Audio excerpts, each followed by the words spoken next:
Sports ഡയറക്റ്റിൽ പോയിട്ട് തോറ്റേന്റെ വിഷമം നിനക്ക് ഉണ്ടാ മോനെ?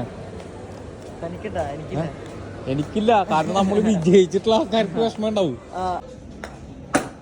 പോരാ പോരാ പോരാ പോരാ, ഞാൻ 2 വീഴ്ത്തിണ്ട്. 2 ഐസ്ക്രീം ആട്ടാ. ഓരോ വീട്ടിലേക്ക് ഐസ്ക്രീം ആട്ടാ.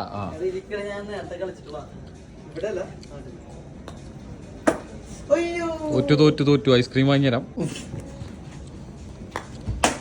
അതെ, ഇത് എന്നെങ്ങി വരുന്ന പോലില്ല, തോൽക്കുമ്പോ ഓരോ കാരണം പറഞ്ഞിട്ട്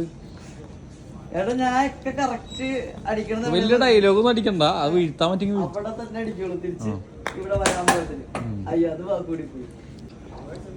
ഐസ്ക്രീം ചലഞ്ചാട്ടാ. ഈ ഇങ്ങനെ എക്സ്പ്രഷൻ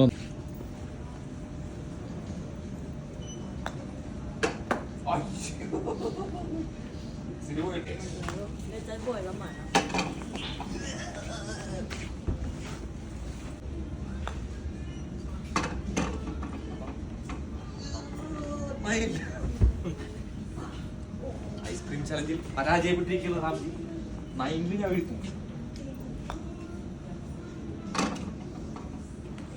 തോൽവിയിൽ ഹലോ സാർ, ഇതൊക്കെ നമ്മളെ കഴിഞ്ഞാണ്. 5 ഞാൻ വീഴ്ത്തി, 5. ആ ഒന്ന് പതുക്കെ.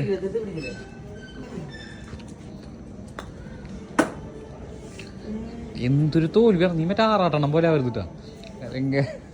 ഇതേപോലെ അടിച്ചു. നീ വന്നോ, തോറ്റ് തൊപ്പിട്ടിട്ട്. എടാ ഞാൻ കാര്യം ചെയ്യാം, ഞാൻ നിന്നെ ജയിച്ചു എന്നായി പ്രഖ്യാപിക്കാം. നീ ഇങ്ങനെ വരാണ്ടിരിക്കരുത്, നീ ആ സാധനം പൊന്തിക്ക്. എന്തൊരു തോൽവിയാണോ, 4-5 അടുപ്പിച്ചടിച്ചിട്ട് വീഴ്ത്താൻ പറ്റില്ലേ? പതുക്കെ അടിക്കടാ. അവിടെ 7 ഫീറ്റ് എല്ലാം വീഴ്ത്തിട്ട് വരുള്ളൂന്ന് വെച്ച് കഴിഞ്ഞാൽ നടക്കണ കേസല്ലാട്ടാ. ഓഫ്,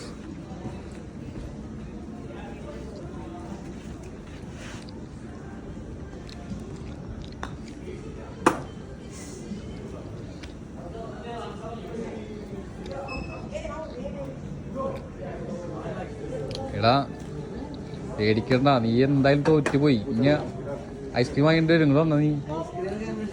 അത് തോറ്റ് കഴിഞ്ഞാൽ വാങ്ങിയിട്ട് വരും. ഇനി അടുത്ത ഫുട്ബോൾ കുറേ ഞങ്ങൾ വായിക്കുന്നത് പഞ്ചായത്ത് മേള നമ്മളെ. ഇവിടെ വല്ല പരിപാടി, ഇവിടെ വല്ല പഞ്ചായത്ത് മേളൊക്കെ നല്ലത്. അപ്പൊ സുഖമല്ല, ഫെസിലിറ്റീസും ഉണ്ട് അല്ലേ റാംജി? എടാ നിനക്ക് ഇരുന്നാണല്ലോ തോറ്റ് ഒരു ഇതാവേ. എന്തോ അത്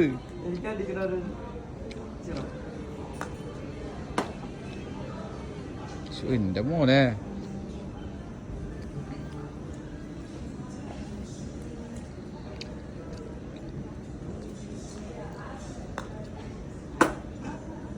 ഭാഗ്യം, ഇനി പറഞ്ഞോട്ടുള്ളോ.